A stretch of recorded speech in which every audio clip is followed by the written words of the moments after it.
I mean, I thought when they did the first big print in 2008, I thought, oh, this is it. Here we go.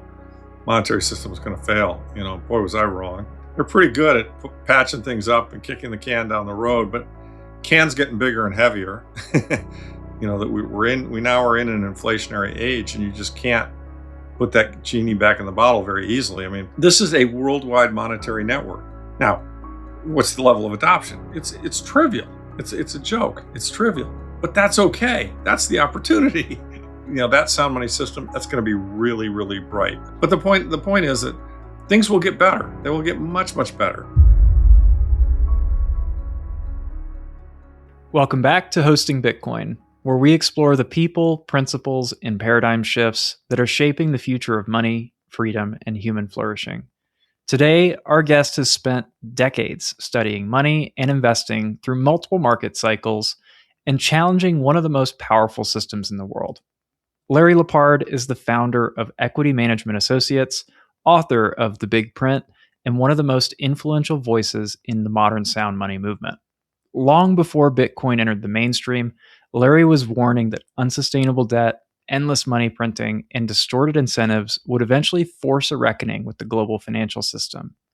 And what makes Larry unique isn't just that he understands markets, it's that he understands incentives. His work connects economics, history, psychology, and human behavior to explain why broken money ultimately creates broken systems. And today we're talking about what happens when long held warnings become reality, why sound money is about far more than just investing, and what kind of future we're building together as the global monetary order begins to change. Larry, it is so good to see you again. Welcome to Hosting Bitcoin. Yeah, nice to see you as well, Beau. Look forward to talking to you. So, most of my audience at this point has probably heard you somewhere else, but for the people who've not had a chance to get to know you, spoiler alert, you will wish that Larry was your uncle because you're just that cool. But could you give me a little bit of background of, Yeah, what you've worked on before? yeah. So I've spent my career as a professional investor, venture capital for a long time, and then I kind of migrated over to sound money when I saw all the debasement that started. Really it started in '71, started before that, but it got really intense around LTCM in 1998 and 2000, and so I migrated in that direction and got really into gold and silver. This is all pre 2008, so Bitcoin didn't even exist, and gold and silver mining companies, and was running a fund focused on those things. Still do run that fund, although it has Bitcoin in it now too. And throughout this whole process, I've kind of watched with every step of how the powers that be get more and more aggressive about how much money they're going to print. And so it was just it was a small issue or a smaller issue 20 years ago. It's become a very front and center and big issue today. And in fact, it became so important in my view that I wanted to try and educate the world about it. So I wrote a book about it, which is on my desk behind me here, called The Big Print, which kind of describes how we got to where. Oh, thank you. Yeah, kind of describes on Amazon how we got here. The process of debasing the currency, why it's getting kind of progressively worse. And so, and along the way, I never lost my gold roots, and I still believe in gold and silver, and they will protect you from monetary debasement. They're analog sound money, and they've got a huge multi-thousand-year track record of being sound money. But I also migrated to the Bitcoin camp, over time, because in the beginning, like many, I was skeptical too, to the point where I now think Bitcoin's actually a better alternative, and will be the longer term sound money winner. It's really what I call digital gold or digital sound money, and we live in a digital world, and so hasn't been really fully adopted yet. We're still pretty early days. This kind of reminds me of the early internet days, but obviously it's a lot more real today than it was 10 years ago. We've got a government that approves of it. We've got ETFs. We've got big companies buying it, et cetera, et cetera. So, and to me, it's a pretty obvious investment theme that Bitcoin is going to become the underlying base money for the world, even to the point where it eventually surpasses gold. Now, that's not tomorrow. That's gold's up to a 30 trillion market cap. Bitcoin's one. So we got a little ways to go, but I think the trend is in place, and I think it's going to continue. And so that's kind of where I'm at. And I've obviously done a lot of podcasts and tried to advocate. I guess My personal mission is to try and help as many people as possible understand why the system is broken and how they're getting screwed, by the Fed principally, but the politicians and really the entire government. And, it's created this enormous wealth inequality and this K-shaped economy. And it's sad, it's tragic. And I'm old enough to have grown up in an era which was more sound money based. It wasn't perfect because we went off the gold standard 71. I was a kid, but there was a much more of a middle class back then, and a lot of the excesses and the imbalances that we see today weren't so present. And I think if we return to sound money, a lot of things, a lot of problems in the world would kind of naturally solve themselves. So, and I think that's where we're going. Honestly, I think the markets will take us there. The only issue is on what time scale. So that's kind of the background. Yeah, you've said often it's very clear where this is all going, but trying to figure out what time scale it's happening on, like measuring any short-term event is kind of a fool's errand. It's really Uh, hard. Yeah, I mean, I've certainly been wrong. I thought it would happen a lot faster. I mean, I thought when they did the first big print in 2008, I thought, oh, this is it. Here we go. Monetary system is going to fail. Boy, was I wrong. And I thought COVID might do it. I was wrong about that, although it certainly added to inflation. And I thought when Silicon Valley Bank failed in was it 2022, 2023, I thought that might kick it off. But they're pretty good at patching things up and kicking the can down the road. But can's getting bigger and heavier, and more people are aware of the issue, and that's really the driving factor, Bo. I mean, if the currency will be replaced or fail when a large group of people, the majority, or close to the majority of the people, understand that it's no good as a currency, and they just start transacting using something else because who would want to hold dollars knowing that they're losing value every time you touch one and have to hold it for any period of time. And so, we're seeing that process take place. We're seeing treasury bonds are being replaced as, they used to be kind of the rock solid collateral of the financial world. And that's certainly changed. I mean, all the foreigners aren't buying those as much.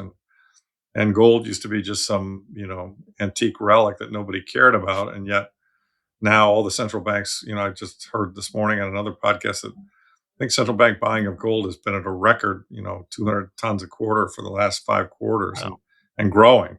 So it's very clear that the world, parts of the world kind of understand what's going on here, which is that the currency is failing. But even that kind of a thing can take years, maybe even decades. I mean, the British pound was the leading currency pre World War One, and the U.S. dollar emerged as the leading currency post World War One. But not overnight. I mean, that war ended in 1916. I mean, it took decades before World War II sprung up, and Britain really lost all their position, and the dollar really became the leading currency. So this is a longer term process, but those of us who are in what we consider to be sound money, I think, are going to benefit very much from this process. I mean, in investing, you always really want to try and get on the right side of a major trend, so that you kind of got a tailwind. And what's difficult, though, obviously, is that this is a bumpy trend, and a lot of people who don't fully think it through or don't understand it, can see it at 124 and buy it, and then it goes to 60, and they panic, and they're missing the big picture, the longer term picture. But that kind of volatility is hard. It's really Mhm. hard, and it creates, as we were talking before the show, it creates incredible negative psychology. I mean, nobody likes watching something they own go down 50%, and even stalwart Bitcoiners who totally get it, are at each other's throats because it's a bear market. And it's Right. I'm just kind of like, come on, guys, just relax. We've been here before many, many times. We're going to come out of this. It's going to go to 180 to 2 something, and everyone's going to be happy again and convinced it's going to a million tomorrow, which it's going to a million, but not tomorrow.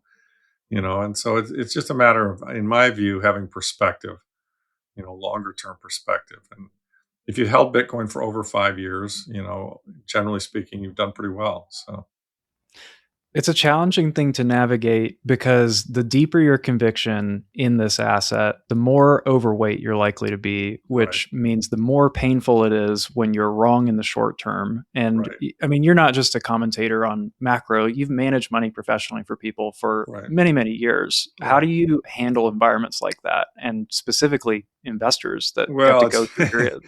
that's a challenge. I mean, I've had plenty of investors who said, "You're an idiot." You know what I mean? And there are a lot of really good investment managers who've had similar experiences. I mean, Jeremy Grantham called the Japan bubble back in the '80s and got out of it. And, a lot of he lost a lot of clients for not being fully invested. Then he was proven right. Same thing with the dot com bubble. I mean, he underperformed massively in that whole bubble because he didn't participate in it. But then he was ultimately proven right. And so, it's part of the game. It's kind of par for the course. And I just, I mean, some people aren't meant to have this kind of an investment in their portfolio. I mean, what I would say to most people though is if the drawdowns really bother you, and I get it. I mean, nobody likes to on paper be losing money. Probably your allocation's too high. You have to be you have to look at the stuff dispassionately. And so, yeah, you get completely convicted on the asset.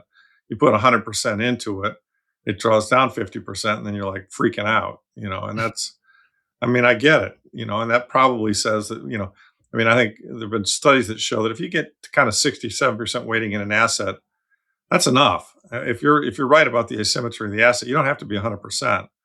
And so if you have 30% somewhere else and that somewhere else is very stable, well, that probably allows you to sleep at night, right? So, but with my investors, what I do is I walk them through the thesis and I say, what's changed? Nothing's changed.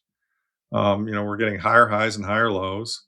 I mean, these drawdowns are decreasing in size. And Joe Consorti had a really great thread where he showed, like the first drawdown was 90%, then 80%, then 70%, then 60%. Got a couple that were closer to 60%. I think on this one we're down like 54%. From Mhm. 120 something to I think the absolute low was maybe 58. I don't know. Interday it might have been lower, but and so the volatility is decreasing. I mean, not it's still going down 50 something percent, still huge, but it's not 90%. You know, and most there've been plenty of successful assets that this is the price of being in them. I mean, Amazon stock did the exact same thing. Amazon was down 90% when the dot com bubble burst. And but it just kept coming back. And interesting, it's the same kind of business. It's a network based business where the value grows at some exponent of the number of users. I mean, the more people who are on Amazon, the more people. I mean, if you're a seller, you're going to go to Amazon because it's got the most buyers. If you're a buyer, you're going to go there because it's got the most products, and it just self reinforces. And this is the same thing with this monetary network. I mean, if this becomes, I mean, this dominates all the other cryptos, most of which I think are total bullshit. And so, if you get to the point where you want digital currency, this is the leading digital currency. Full stop. Ultimately everybody's going to own Bitcoin. You're going to have to own Bitcoin. You're going to own it. You're not even going to realize you own it, because the companies you're involved with are going to own it. So, that's where we're at. That's where we're going. And I'm very peaceful and calm about it all. I just, and maybe that comes from just being my age and having seen a bunch of cycles. You know what I mean? I mean, I've been doing this for a long time. I've seen this pattern over and over and over again. I just have complete conviction that it's going to repeat, and we'll be off to some new all-time high. And I think it'll be at least 180 on this cycle, maybe two something. And by the way, from there we'll probably draw down 40%. And so there'll be somebody who'll come in at the tail end of that, and say, "Oh, God damn it, I missed it," and they'll buy it at 240, and then it'll go back down to 120 or something. I mean, or 115. I mean, it's interesting because I had friends who last year, when it was in the 120 range, they're kind of like, okay, I read your book, I get it. Yeah, I got to own some of this. I got to buy some, and they start buying. But they were also like, yeah, I really don't want to buy it because you got it so much cheaper, and I'm paying too much for it. And I said, well, that's fine. There's a real strong argument for dollar cost averaging here. And of course now, and some of them said, yeah, I get it. That's what I'm going to do. I'm going to follow that plan because I believe in it. But some of them, it's they started letting the price tell them what the asset was worth, and so they started buying at 120. But then they called me up and said, "Hey, it's down to 90 now. I'm underwater." I said, "Yeah, buy more." No, no, I'm not sure I want to. Maybe I made a mistake. Oh God, it's down to 60 now. I'm really underwater. Maybe I should sell it. No, no, no, that's the wrong answer. You should be buying more, you know. But again, it's this financial markets, and Buffett said this, and I think he was right. Financial markets are very much they're counterintuitive. I mean, they're the place where our herding mentality tends to congregate, and so that if something's going up in price, we think everyone else must know something we don't know, and we want to chase it. And if something's going down in price, we're like, well, maybe somebody knows something I don't know, and I don't want to buy that. And the better approach, the better model that I like to look at is forget about what everyone else is doing and saying. It's what Buffett said. Mr. Market is a manic depressive. Sometimes he's manic, sometimes he's depressive. But if you look at the asset itself and say, okay, what is this asset? Do I really understand what it is? Okay, got it. Yes, I do. All right, well, the asset's filet mignon, right? And I like to eat steak, and that's a good cut of steak. Okay, fine. A ribeye. Actually, I prefer ribeye. That's a good cut of steak. Well, in the supermarket, unless I think the USDA has suddenly started shipping fake ribeye. I mean, when the supermarket said, and with Bitcoin, you can verify that it's not fake. Uh, when the ribeye suddenly goes on sale 50%, I'm like, and I've seen this actually. Sometimes my supermarket gets overstocked, and it's generally about $22 a pound. But there've been times when it's been like $12 a pound and $15. I'm like, I load up. Even if I got to freeze some of it, I'll suffer for having it frozen, frozen freezer burn, just because God, it's a good asset. It's on sale, and that's kind of where I am with this with Bitcoin. I mean, Bitcoin's a good asset. It's on sale, so and that's kind of the place that people have to get to. Which is an interesting fact though, Bo, that I did this recently. Our quarterly report is out, and I really highly suggest people read it. It talks about all these issues. It just came out. It's on our website. It's EMA Equity Management Associates EMA2.com. It's free, and you can subscribe there and get future reports. But the point I'm trying to make is that you know, we've seen this before. We've seen these Mhm. drawdowns before. We will see them again. And it's just it's a story as old as time. And but you gotta understand what this thing is. You gotta understand why it's worth owning it. And I think it's very much worth owning. I think it's incredibly asymmetric. Just I don't see much out there that's as asymmetric. I mean, silver's close right now. But longer term, Bitcoin's going to outperform silver and gold. It has, since its inception, and it will continue to. But they will continue to outperform fiat because fiat's really doomed. I mean, we're getting to the point where it's becoming really obvious to everybody. I mean, the deficits really haven't shrunk at all. In fact, they're growing now with this war. I just heard this morning that the Pentagon is saying we're spending like $80 billion thus far in the war. We've only been in it for 4 months. So right, yeah, so multiply that times, a year, and so there's a couple $100 billion more of deficit, and Trump says he wants to take the defense budget from, call it round numbers, 900 billion today to 1.5 trillion. Where's that money going to come from? And now they're talking about trying to do something in Cuba. I mean, it's just the government and Besant and Warsh have more or less said, we're going to grow. We got a debt problem. I mean, that's kind of been widely recognized. And their view, and like I say, our quarterly letter talks about this. Their view is that they're going to grow their way out of it. We're gonna get rapid growth, just like they did after World War II, and we're going to grow their way out of it. And while I'm in favor of growth, I think it's good. And while lower rates might stimulate growth, the post World War II experience, and by the way, the deficits ended there pretty soon after the war ended. The World War II experience, growth through monetary accommodation and et cetera, it's very inflationary, Mhm. and that's going to be the problem. That we now are in an inflationary age, and you just can't put that genie back in the bottle very easily. I mean, Paul Volcker did it in 1980, 79, 80, but it was a different world. He was able to take rates to 20%, and debt to GDP was 35%, not 125. So it's a situation that really doesn't have a pretty ending, and you can kind of see what's coming. But the zigzags are a little hard to play.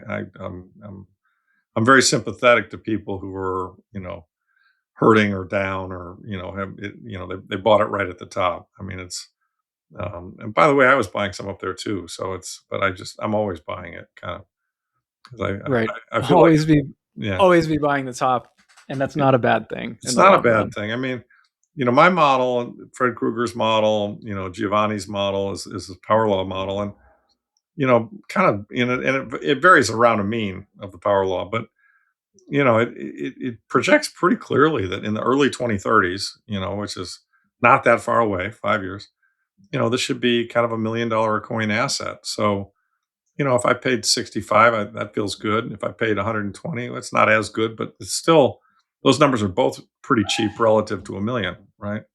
So I'm very comfortable just, buying it all the time. It's a challenging thing to navigate, and I like that you called out Buffett because I think what he says, and I don't know if he got this from somebody, but in the short term, the market's a voting machine, Yeah. and in the long term, it's a weighing machine. And I Yeah. think we're It all was either pretty his clear, idea or he might have gotten that from Benjamin Graham, who was probably. his professor at business school. Yeah. Yeah. It's right. Yeah.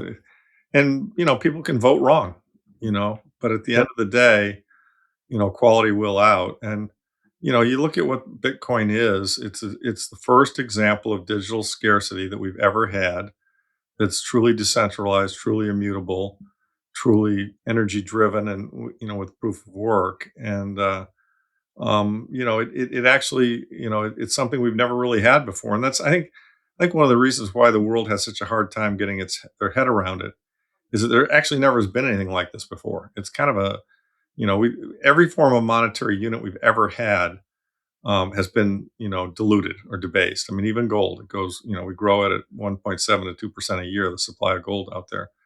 And so every form of money we've ever had, therefore, responds to price signals. As these gold prices go up, we will mine more gold. I mean, it's not like the 1.7 is going to go to 5. It's not, because it takes too long to build a mine.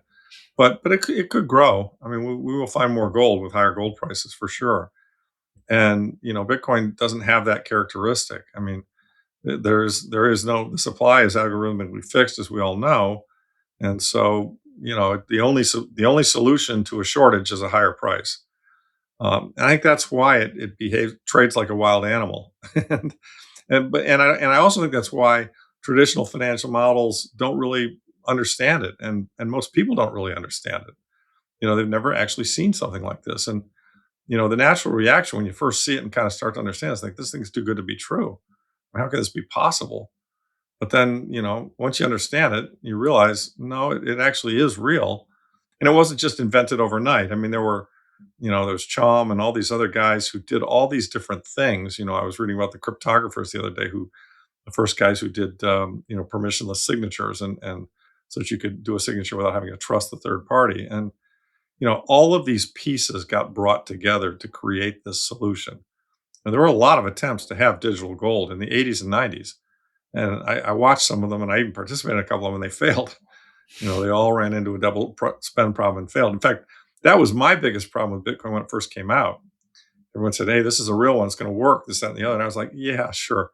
I've seen 5 of these things. I mean, there was DigiCash. I mean, you name it, eGold, and they all failed. They were centralized. They had some fatal flaw, and I didn't realize that these guys actually cracked the code. I mean, I think it was my view is it was Finney and whoever it was. They cracked the code and created a software solution that obviously has worked for 16 years and 900 and some odd thousand blocks, and I think will work for another 1,000 years. So that's a big deal. I mean, and you can't put that back.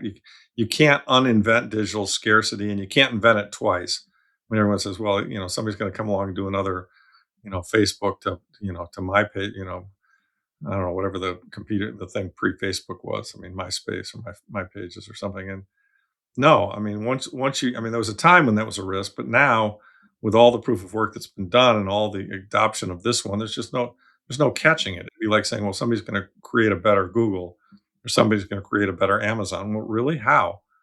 I mean, it's what feature? I mean, the invention was the thing itself, and once it got invented, you can't replace it. So the everyone looking at it just has to say to themselves, okay, no matter what the price is, I've got to understand what this is. I've got to understand that my grandkids are going to be really glad that I bought this, and I'm going to buy it. and I'm going to sit back and just watch it compound over time. I mean, I know you invested through the dot-com era, and there's a lot of parallels between this space and that, and there obviously a huge opportunity in that space at the time that still you had massive drawdowns. So there was a you just have to allocate appropriately enough to survive long enough to see the upside. And I'm just curious, do you treat allocation in this kind of environment similar to how you would have navigated something like dot com, knowing long term it's going to work out, but you can't get bucked off the ride to participate in the outcome? Yeah, I mean, so the dot com thing was an interesting case. I mean, I invested in a lot of things in dot com, some of which worked, some of which didn't, some of which worked for a while, but then they didn't work over time, and then some of which I had no idea and didn't see them coming. That you and I think there's some some analogies here. The dot com area, particularly right now, I think the good analogy between the dot com area and what's going on right now is AI. I mean, Mm, this whole AI boom and capex investment and chasing all these AI companies. I mean, don't get me wrong, AI is hugely important. It's really cool stuff. It will improve and change the world, no doubt. Just as all of us who were involved in the internet could see the same thing. We knew it was going to change.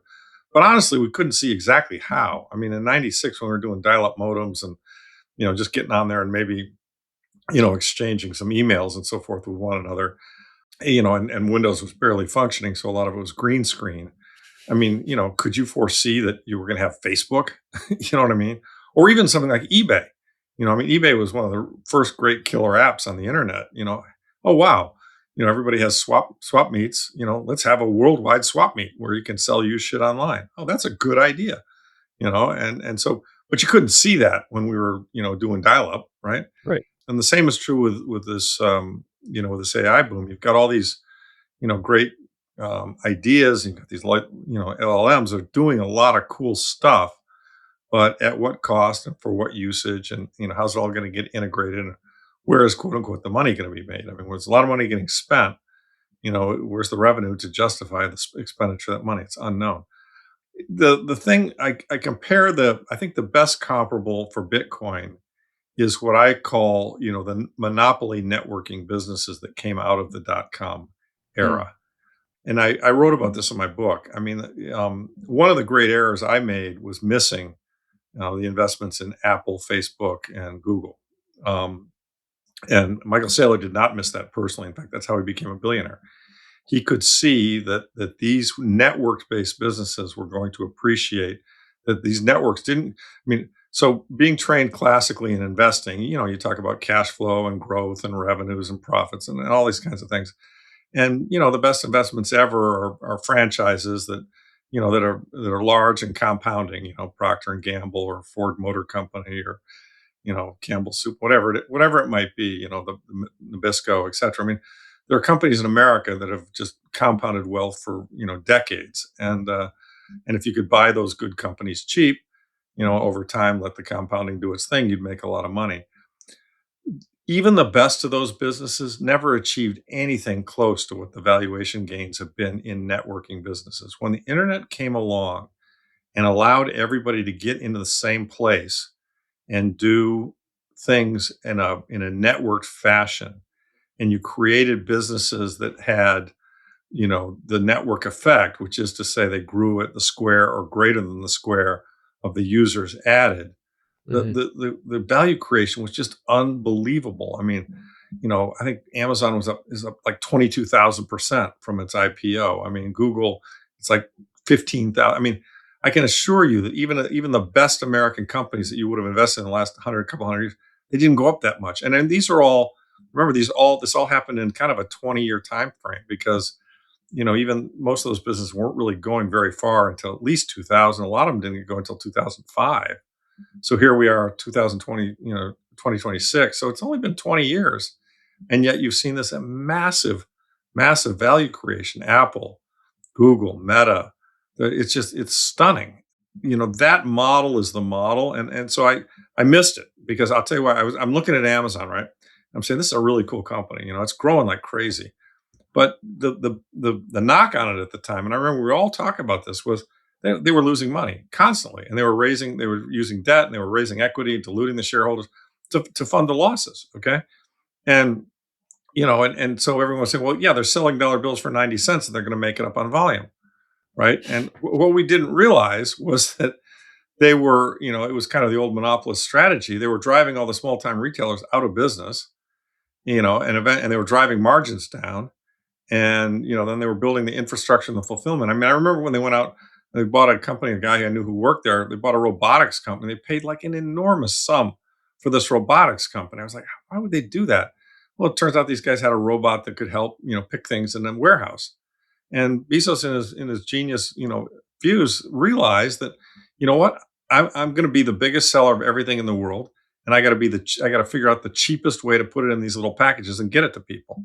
And that means I got to have robots in warehouses. That means I can overpay for this robotics company. I passed on that investment because it didn't make any money. And I'm like, how do I value a business that's not making any money? I mean, that was just kind of old school thinking. And of course, now we know that, it makes plenty of money. Of course, web services help that. But the point is that there's been a fundamental change in investing when these networked businesses popped up, because the value creation in a worldwide network, it's just stunning. It's like nothing else that we've ever seen as investments. So, so let's take that thought and map that over to a monetary network, okay? Because that's really what Bitcoin is. Bitcoin is saying, we don't need all these banks. We don't need these credit card companies. We don't need any of that shit. We can take their whole 3%, fee on a credit card, and the rewards and points and all that. None of that shit. We don't need any of that. We can just basically transact with one another. And and by the way, the fact that the underlying currency they're using is getting diluted at 7 to 10% a year. We don't need that either. That sucks. So, so we're going to give you a currency that doesn't dilute, and we're going to give you the ability to deal with one another, on Lightning or whatever, the layer two that emerges is, and forget the 3%. Hey, world, how do you feel about that? People are going to go, that's a really good deal. We should be doing that. I mean, Steak and Shake figured it out. They figured out, hey, and the CEO of Steak and Shake has said, this is great. I bought, hamburgers with Bitcoin, and the guy who runs it says, yeah, we're saving this amount of money every year because we're not paying the credit card companies for these Bitcoin transactions. And so the point is that this is a worldwide monetary network. Now, what's the level of adoption? It's trivial. It's a joke. It's trivial, but that's okay. That's the opportunity. I mean, the opportunity is it's a better system, and everybody's going to eventually use it. So, by buying into it now, I mean, what are there, 21 million coins? I mean, I think there's 60 million millionaires in the world, so every millionaire in the world can't even own one coin, right? And not to mention centimillionaires and billionaires and central banks and governments and, Sailor and everybody else. I mean, there aren't enough coins to go around, and at least not at these prices. And so, eventually these coins are just going to they're just going to keep growing in value for a long, long time, if not forever, because, they represent a claim on goods and services produced, and there's only so many of them. And so, eventually that will be as understood as, the boomer generation right now thinks, oh, you buy stocks, you always buy the dip because they go up over time, and you're sure to get rich by doing that. I mean, I've got all these friends, a whole generation of people who, have been investing since the 80s. We've had the biggest bull market ever in the deflationary period from 1980 to 1920 or 2020, and stocks have worked. But I'm here to tell you that doesn't have to always be the case. I mean, if we get into a highly inflationary environment, stocks are going to be squeezed. But there'll be things that will benefit from that inflation, and those are generally things that are associated with real assets or sound money. And gold and silver, the old historical ones. Real estate will benefit to a degree too, although it's got the problem you can't move it and they tax the shit out of it. But probably the purest and best one of all these things is Bitcoin, because you've got the sound money use case, which is it's not going to be diluted. That's use case number one, and that's the reason it'll go up for sure. But you've also got the adoption use case. I don't know what percentage of the people, even in America, what's the percentage of the people in America that own Bitcoin? Is it 2%? I don't think it's 5. I Certainly think not 10. I've seen 2, I've seen 15, I've seen 30 as the high It number. can't be 30. It can't I be would say 30. way I, lower I than don't think that. it's 15. I mean, only less than 5% of the country owns any gold. Now, there are more young people who are technical and therefore they like Bitcoin. And I don't know. So let's say it's 5%. I mean, or be generous and say it's even 10%. You still got the other 90% who are going to need it eventually. And they just don't understand it yet. They're not coming. They're afraid of it. They think it's Sam Bankman-Fried. They lump it in with all the other crypto. They just don't understand it yet, and that's okay. They're coming for it eventually, and when they do, they'll have to pay more. So to me, it's really it's the biggest no brainer. And for me, it's just pattern recognition. I mean, buying Bitcoin now is like buying Amazon in, I don't know, 2012, or Apple in 2012, or I don't know, Google in 2012. I mean, it's a network that's going to keep growing forever. and and it's got a fixed supply of units, and people are going to realize that the governments can't ever really stop printing this money. The math of my book is pretty compelling, and therefore they need to buy something that can't be printed. And so, you could go, and gold works. You can go do that. That's fine, but it's kind of old fashioned, and it's kind of clunky, and it's there are big spreads on it, and you can't really pay for anything in gold. Not easily anyway. You know, a much easier choice, more suited to today's day and age, is Bitcoin, because you can store it for nothing. You can easily move it around. You can pay for shit with it using Lightning. And the added benefit is everybody knows what gold is. It's been around 5,000 years. If people want it, they've already got it. Whereas, Bitcoin's been around for 16 years. Most people don't even understand it. They're going to want it, but they haven't figured it out yet. So, it's just staring you right in the face. I mean, it's staring you right in the face. And so that's why, again, I wrote the book, because I just don't want people, I want Americans to, and people all over the world to try and understand um, that this is a fabulous investment opportunity. Now, also, you got the neat benefit of, not only does the number go up, and if you buy it, you probably benefit from that, and you get richer, which is always nice. But you can also feel good about it, in my opinion. You can also feel good about it because you're supporting a monetary system that is honest, that's not, run by cotillionaires who, are robbing from the rest of us. And my book does a lot of stories about that, how they do it, and so, if we got an honest monetary system, a lot of the things I think are wrong with the world wouldn't be there. They'd go away. Maybe that's a naive view, but I don't think so. I think there's a lot of evidence that, generally speaking, sound money leads to higher and better ethical behavior all around. And so, hopefully what'll happen is, as we all move into this new monetary system, everyone will realize that, Jesus, having 12 people set the cost of money, which is the most important price in the world, it basically determines where resources go, and where resources go determines how productive we are, and how well this system, the economy, functions. And how well the economy functions determines the quality of all of our lives. I mean, if the economy functions really well, our living standards get better. Our kids live better than us, just like we live better than our parents and our grandparents. And if we want to have that pattern continue, we've got to continually be making the right investments, doing things in an efficient way, and being able to figure out how to get more for less. And the way to do that is to price capital appropriately, so that capital doesn't get misallocated. And when you have fiat currency, shit gets misallocated all the time. I mean, 24/7. It's like a misallocation system on steroids.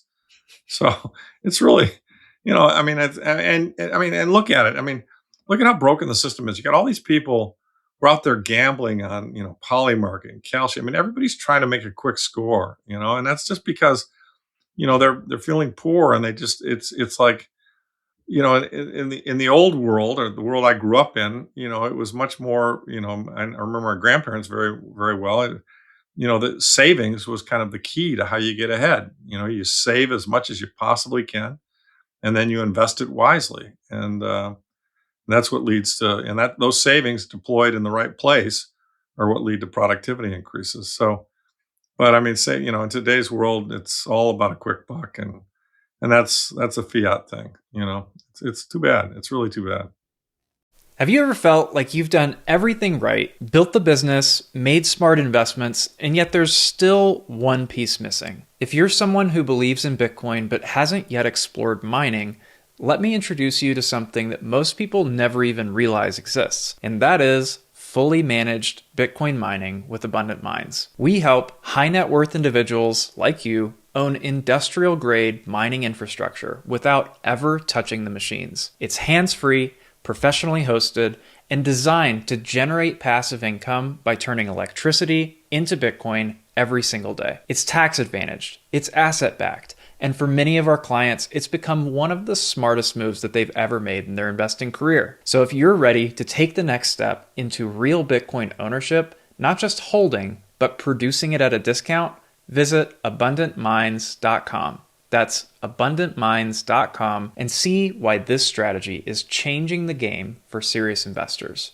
It's such a holistically good thing to be involved in. Obviously, from the investment case, there's a lot of upside. If everybody agreed on it, then all the upside would be gone. And so it's still Right. contentious is a good thing if you're looking for the right opportunity. And then it enforces all of these moral, ethical, behavioral standards that have largely left the psychology, especially of young investors, and kind of brings us back to an anchor point that forces you to relook at how you're navigating the world.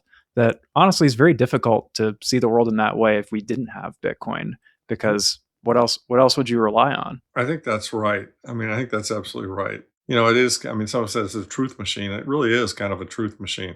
It's because everything else is just kind of moving around. And, governments really are a big part of this whole problem. If we were on a Bitcoin standard, governments wouldn't be able to fund themselves. And that, that wouldn't be too bad, to be honest with you. That would be a pretty good thing. So, look, this is part of the natural evolution of our times. Every generation is faced with different problems. I mean, my grandparents, lived through the Depression and World War II. Their great grandparents were in the Civil War, but this is our challenge. Our challenge, I think, is the wars that we're fighting, many of which are funded by fiat. They couldn't have them. We wouldn't have the money to have them if we didn't have a fiat, monetary system. And then the broken monetary system that's just created, French Revolution style wealth inequality, to the point where, I think everybody is pretty well fed up with, how corrupt and broken the system is and the way the people at the top take advantage of it. And it's just, it permeates into everything. It permeates into medicine. It permeates into education. It's permeates into war. All of it. And, it's sad. It's sad that that's what's happened. That's what we've become. But God in His infinite mercy has given us this tool, and people I think will run too far down the fiat road, and it'll blow up. And when it does, people will come back to basic first principles, which are you got to have sound money. We've got thousands of years of recorded human history, and all fiat currencies have always failed, and different time scales, but they've all failed. The great societies and periods of time when societies made enormous amounts of progress have, generally speaking, occurred, with a sound money backing. Now, I say generally speaking because, frankly, we've made enormous technological progress on a fiat standard. And some people say, well, if we took that away, we wouldn't have made that because we wouldn't have the money to take all the risk. And I say, bullshit. I think that people still would have taken risk, whether we had fiat currency or not. And it's the technology, frankly, that's saving us, from ourselves. I mean, the fact that the world, we reached peak centralization in World War II, and we figured out how to kill people on an industrial scale, right? I mean, 40 million people, and I think at that point in time, and then the bombs went off, and everyone realized, Jesus Christ, this is really bad. We could totally eliminate the planet. And then, as I talk about in the book, people basically started.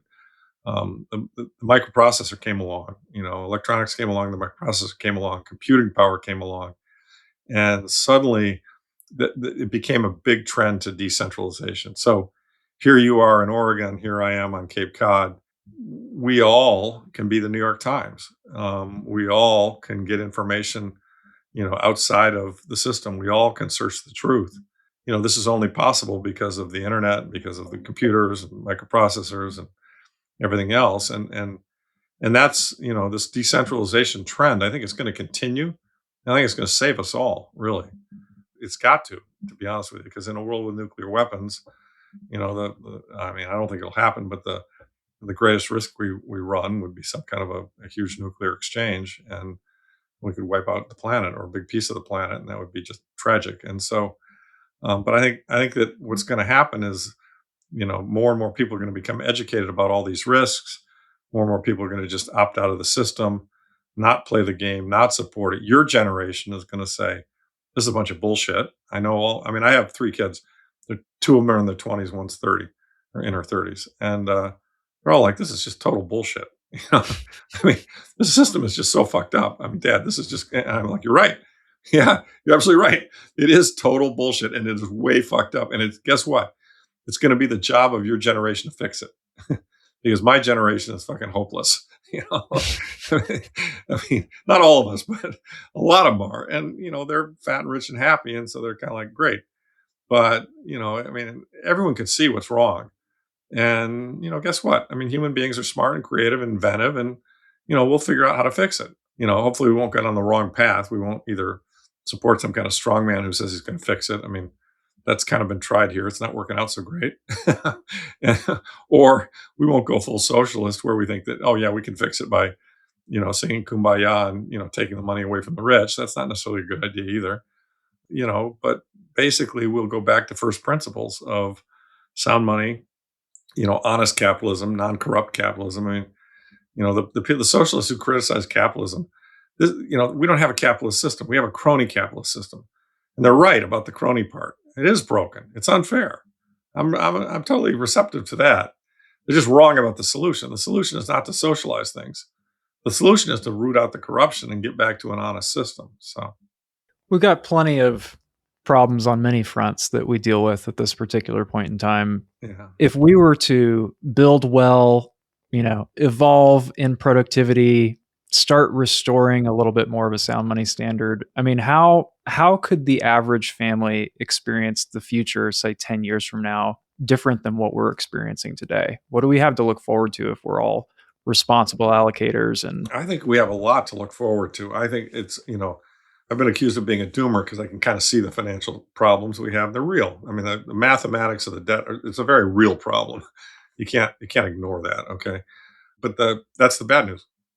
The good news is it's going to blow up spectacularly, and people are going to realize why it blew up, and coming out the other side, your generation is going to fix it, and we're going to return to a sound money standard. And so I think 10 years. Okay, so we're at 2026 right now.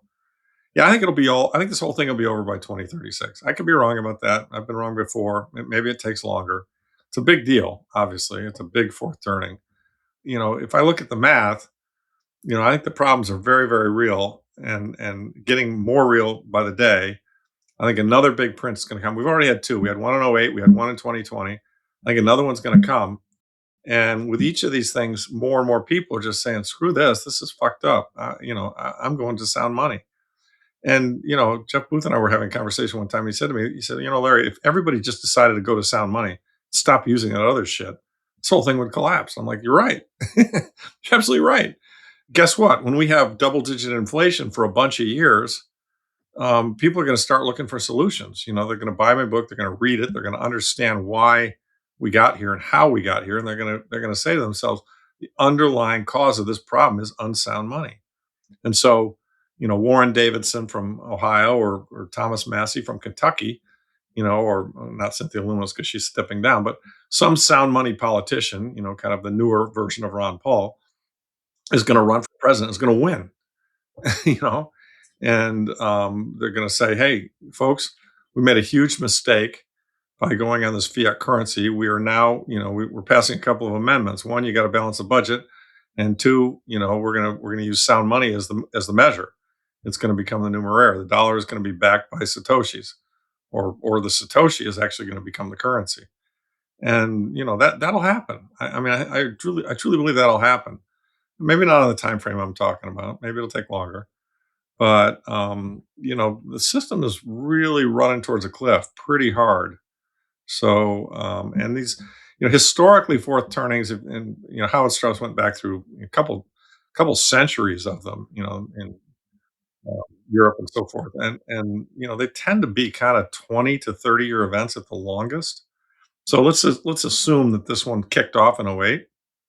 That would imply that 2028 it would wrap itself up, or that 2038 it would wrap itself up. So maybe it's on the long end. Maybe we're talking late 30s here before what I'm describing happens. But it's coming. I really do think it's coming. That's kind of what I see. And like I say, that's not going to be pleasant necessarily. I mean, it will be for some people who own Bitcoin and have sound money and have, if you're productive, I mean, so here's the thing. There've been a lot of countries around the world that have had their currencies fail. Okay. And this is not new. Now, it's new that the world's reserve currency and the most powerful country in the world with the biggest military has failed. That's new. That would be something different. I mean, other than maybe the fall of Rome, which is 1,000 years ago, a couple of thousand years ago, it's kind of a different situation. But these other countries, when they fail, when they've had their currencies fail, if they reset and they reset to sound money, it's amazing how quickly they come back. I mean, Hmm. it's like if you don't get into a big war, you don't have a nuclear bomb go off, you don't kill a bunch of people. Like Ecuador had an enormous hyperinflation. I believe it was 22 around year 2000. I'm not sure exactly, but my memory says it. And afterwards they reset, and they reset to a gold backed currency. Or actually, I think they might have reset to the dollar, which isn't sound, but it was a lot sounder than what their currency was. And the point is, it kind of becomes back. Everything just reprices. Do you know what I mean? I mean, it's like if the factories are there and the people are there and the food is there, if all this stuff is still there, all that happens in a monetary reset is some people who own the old money get really poor, and people who own the new money get really rich, and the people in the middle just start doing everything in the new money. Kind of like, all right, you're going to pay me in satoshis, great. Okay, I get paid this amount. Okay, what is this? What does hamburger cost? Okay, it costs this amount. It's less than I'm getting paid. Okay, I can live on that. And they just reorganize, and we go forward with the new currency being sound. I mean, that's what happens. I mean, Weimar Germany in 1921 to 23, their currency failed, which led to a lot of, I mean, it leads to a lot of social strife. And by the way, that social strife ultimately led to the rise of Hitler much later on. But to be fair, in 24, Schacht came in and he reset the whole thing, and he backed the currency with gold and real estate, and everything recovered quickly. You know, I mean, it's not like a monetary failure is a really bad event, particularly for those who are holding that money who are rich. If they haven't hedged themselves. I mean, owning bonds in this transition, you're going to get killed. I mean, you're just going to get killed, really. And all your Social Security commitments, I mean, they're going to just be worthless. I mean, sadly, we always say, well, you're getting 3,000 a month in Social Security. I mean, 3,000 is going to buy you a hamburger. Do you know what I mean? In the new currency, right? I mean, it's just everything gets reset. But guess what? If you're a plumber, and you have a small amount of cash and a small amount of debt, everything resets. You still are able to go fix toilets. You're going to get paid for fixing toilets, and then you're going to have enough money to pay for the guy who grows your food, and so on and so forth. It'll all reorganize just under a new monetary system. So and by the way, that sound money system, that's going to be really, really bright. I mean, the first turning of these things, like post World War II, there was, I mean, America in the 50s and 60s was a really hopeful and optimistic place. I mean, it was like people were just, life was getting better. Our letter talks about this. I mean, 1946, Detroit sold 2 million cars. Okay. 10 years later, 1955, Detroit sold 7 million cars. Okay. So in 10 years, the annual car, sales rate went up 300%. And then Eisenhower built the interstate highway system, and everybody had a car. And you could, guess what? You could drive cross country. I mean, you could before that too, but it was a real mess because the roads were terrible. But the point is that things will get better. They will get much, much better. And, your kids and their kids and all this will, and they'll sit around and they'll laugh about the time when all those stupid boomers, believed in the Federal Reserve and screwed up the currency. And, it'll be like, well, Dad, where were you when the currency failed? It's like, I used to ask my grandfather, what happened to you in World War II? And he told me, because it was a big event, you know. And so that's what we have to look forward to, right? I mean, the currency will fail, we'll reset to a new one, and things will get great. I mean, that's kind of how I see it. So, I could be wrong about all this. It's just my speculation, but I've read a lot of history, I've studied a lot of monetary systems, I've seen how they work, And, we're exhibiting all the signs that smaller countries that had their currency fail exhibit. Okay, we're doing all the same stuff. Now, we're a bigger country, we're the leading country, we've got the reserve currency, we got the biggest military. Okay, I get it. So maybe it takes longer, but you keep doing the same stuff, you're going to get the same results. And those currencies failed. So that's where we are. Well, I do want to be respectful of your time. I have one more closer I want to ask you just to bring it back to the individual. Because I would assume you got into investing originally, at least in some part, to create wealth for yourself. And I would love to know what you believe differently about wealth now than when you were first creating it. And then follow up would be with the book, with speaking, with being loud and proud about bringing ethics back to money. What do you hope that your personal impact is on the world? Oh, those are both great questions. Well, I started off like, probably most other yuppies who went to a good college and a good business school. And I just thought, I want to make enough money that I can drive a BMW. I was pretty myopic and short sighted. and, and I, in my first couple jobs, I got punched in the face pretty hard, which was a really good experience. I had some, personal failures and just kind of just did stupid shit and didn't figure shit out. And that was good. It was actually really good because it humbled me very much so. And it caused me to realize that, and I thought to myself, there were several times there where I thought, well, I'm not going to be very successful at all.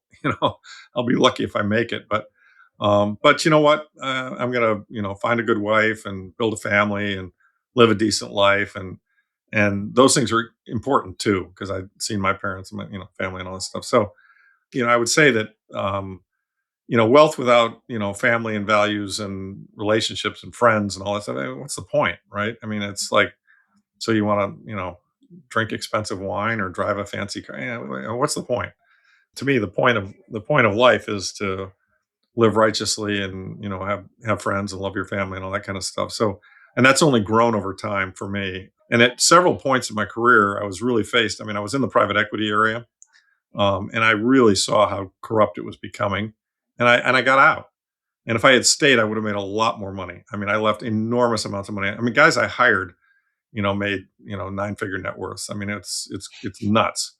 But I couldn't do it. I just couldn't. I saw it. And I couldn't do it.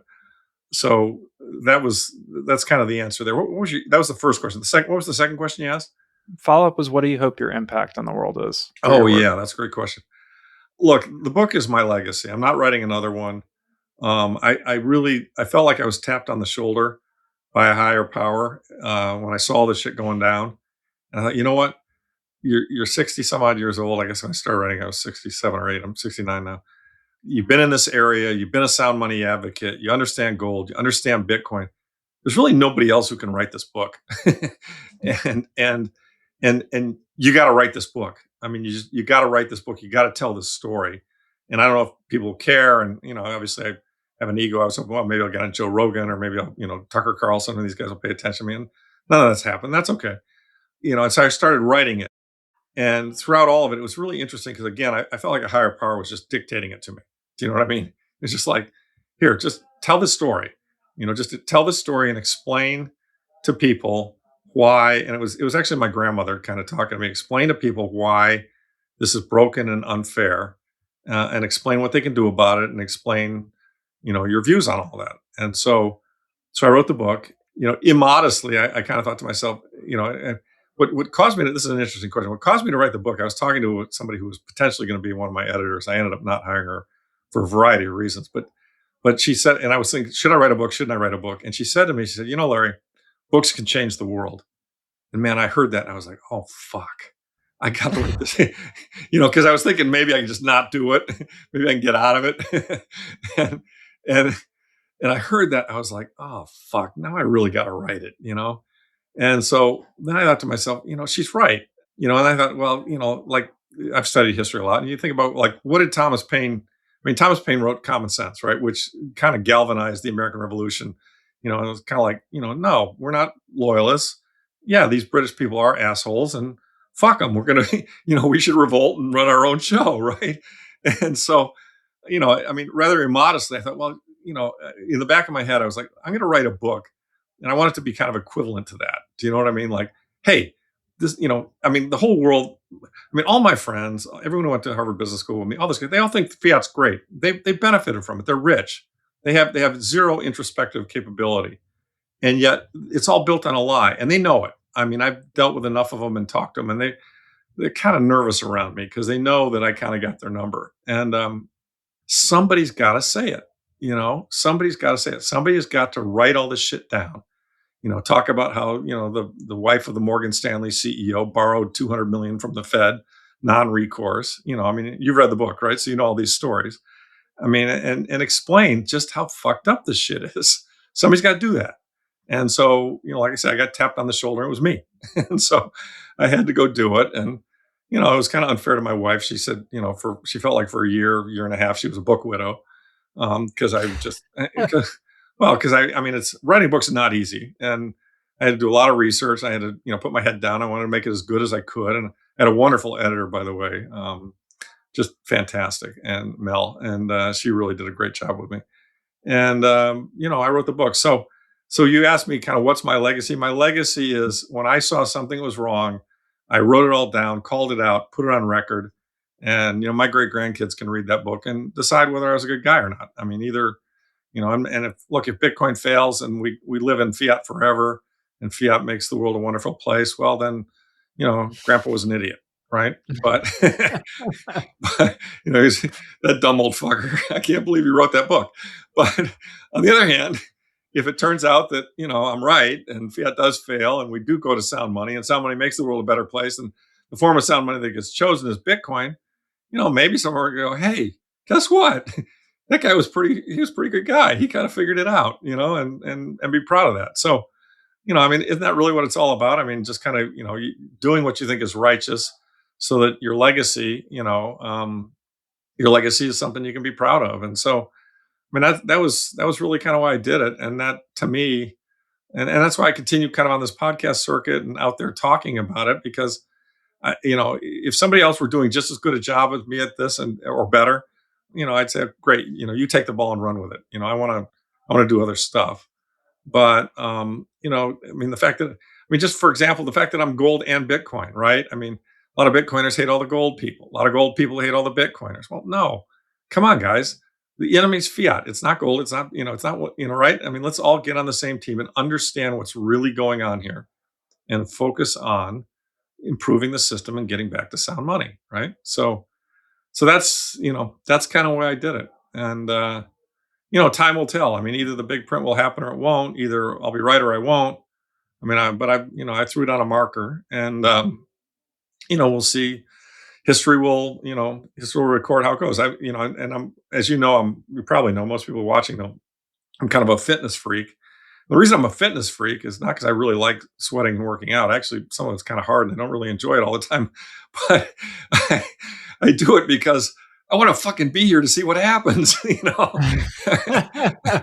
Now, fortunately, my mother's in her 90s, so my dad sadly passed when he was younger. But I figure, God damn it, I gotta be here. I've got to have enough runway that I can actually see what happens to see if I was right.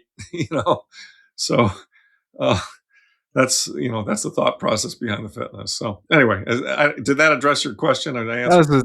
That was a great answer. And I think you're so right. Nobody's lived your life and nobody's seen what you've seen in its comprehension or just the scope. And you've been in so many different areas at key moments in history. And I mean, a lot of them you cover in the book, in stories, which makes it so much more accessible when you're actually just telling a story for someone to live inside of with you rather than writing a textbook, which I think is what keeps most people away from uncovering the things that you talk about. And my wife and I we have a nephew who's going to college and wants to study economics. And we said, okay, before you get your brain filled with a bunch of bullshit, here's Larry's book. Please finish it before you go to school. So at least you have a little bit of a immune system in your brain before they fill you up with things that ultimately don't map very well to reality. And I would recommend this to anybody. I've given it to young people. I've given it to family members. I come from a family of gold bugs. So that bridge from gold into Bitcoin was my personal story. And same with many members of my family. So you have been a household name just because you said you walk a very interesting line that bridges two worlds that often fight with each other, Yeah. and do so in such a way that everybody can understand it, and Yeah. really you're a great educator Well, on thank you. I appreciate everything. that. I mean, I've gotten a lot of feedback that it's helped people to understand an orange pill, and I've made some really good friends on Twitter, who have been impacted by the book, and that's very satisfying. I mean, to me, if I can help, people who otherwise wouldn't have understood this to understand it, and then they protect themselves, they protect their family. Well, then that's a win. I mean, the only thing I find hard, obviously, is that, and I always try to, and I want to say this in this interview because I think it's important. Is somebody said, "Well, I bought your book, and I bought, and then I bought Bitcoin at 124, and now it's at 60. What do I do now?" So I really want to try and encourage people to one take a very long term view, and I want to give everybody an understanding. Financial assets tend to behave the way they have in the past, and so we've got 16 years of history, and this thing's volatile. It's volatile as shit.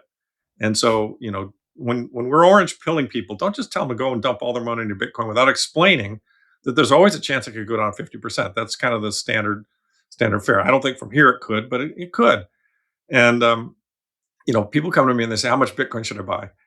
And I say, "Look, the way you should look at this is you don't need, it's very asymmetric. It's going to go up 10x and then it's going to go 10x again if you wait enough years. You got to buy more than 5% because, anyone can afford to lose 5% of their net worth and still you're going to be fine. But the amount beyond that you should buy is dependent upon answering the following question. Buy an amount where if it went down 50%, you'd be thinking, oh, great, it's on sale. I'll buy some more, as opposed to, oh, no, I screwed up. I got to sell it. And that's the right threshold. And if that's 100% and you're young and you're daring and you can live with a 50% drawdown, go for it. Right? But you're going to feel like shit when the drawdown comes. And if that's 10%, 10% is better than zero. If it goes up 10x, that's, you've doubled your net worth. If it goes up 100x, you've done much better than that. And I think it will go up 100x. I mean, that's probably 25 years, but just understand kind of what you're buying and address, adjust, deal with the risk with your allocation size. I mean, if you're fine, you're worried about it, great. Don't put all your money in it, but don't have zero in it because it's so asymmetric. I mean, it can only go to zero. It's not going to, in my opinion. And it can go up 2x, 5x, 10x, 100x. I think it will. So, to have zero, you're really missing an opportunity.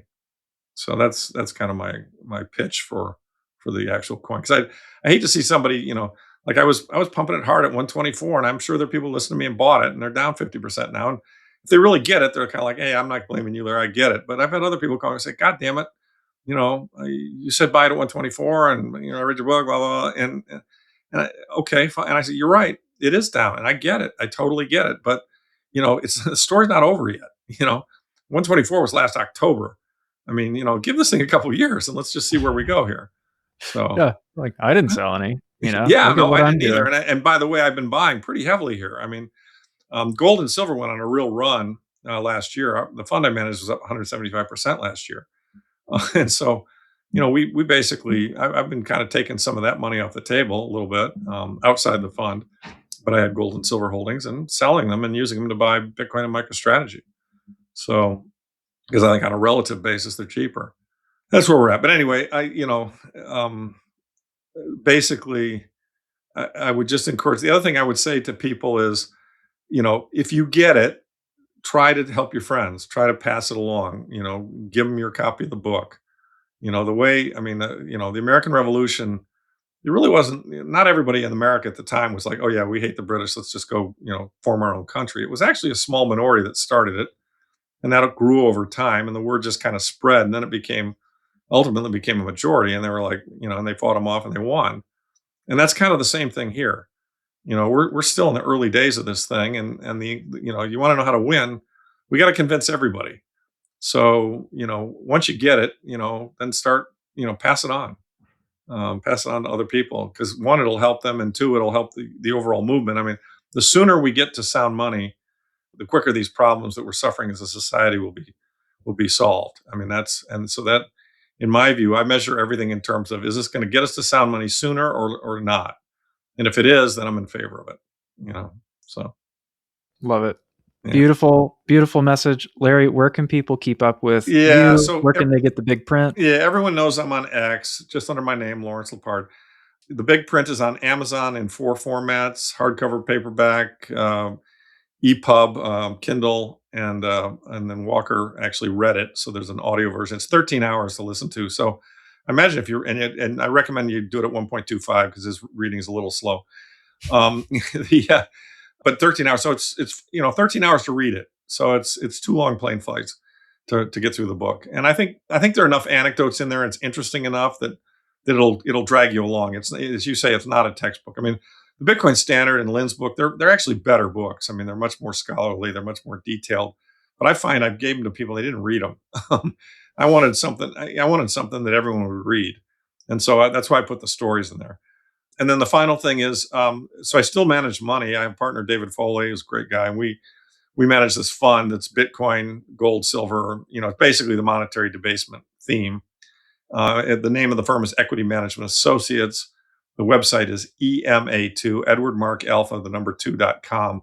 And all our quarterly reports going back years are there. So every quarter we write kind of an overview of, like, here's what happened this quarter. Here's what we think it means for sound money. Here's how we're investing your money, kind of thing. So, that some people will want to read those. So, and they're free. Wonderful. Well, thank you for sharing your time with me. Thank you for sharing your Oh, time with thank you, Bo. my I really enjoyed audience. this conversation, and we kind of went in different directions, and it was interesting. I really appreciate your prompting me in those directions. You, if I didn't already tell you, have been a huge impact on me. I've had the chance to listen to you on, I don't know, what seems like probably dozens of hours of podcasts. And what I really appreciate is you just tell it like it is. There's no punches pulled, there's no sugarcoating. And Yeah, in a world where there's so much freaking noise all around, yeah. somebody who just tells you straight how things are working and doesn't try to Well, sugarcoat it thanks. or Yeah, overcomplicate it, I and just I really and I don't appreciate it. really have an agenda. I mean, I guess I'm trying to sell books, but I make like $2 a book. The Amazon takes all the money. I'm really trying. The reason I want to push the book is just to spread the word, not really to the book royalty per se. It's just yeah, and I'm not selling subscription service, or I don't have a Substack or any of that kind of crap. I mean, my view is I want to try and help people protect themselves against a very broken and evil system. And to the degree that I can do that, I assume that'll generate good karma for me. And when I reach the end point, maybe the guys upstairs will say, "Oh yeah, he's okay. We bring him up here." Yeah, let him in. Nothing you do feels like a sales pitch, Larry. It's all clearly coming from a mission motivation, and I No, think thank you. that's I what people appreciate connect that. with. Yeah. Well, until we can have you back on, Oh, thanks so happy to much for do it. coming on. Yeah, let's make it a regular occurrence every quarter, half a year, or something like that. I'd love to. Nothing Yeah. make me Okay. happier. Thanks, Thanks, Bo. Larry. Appreciate your time.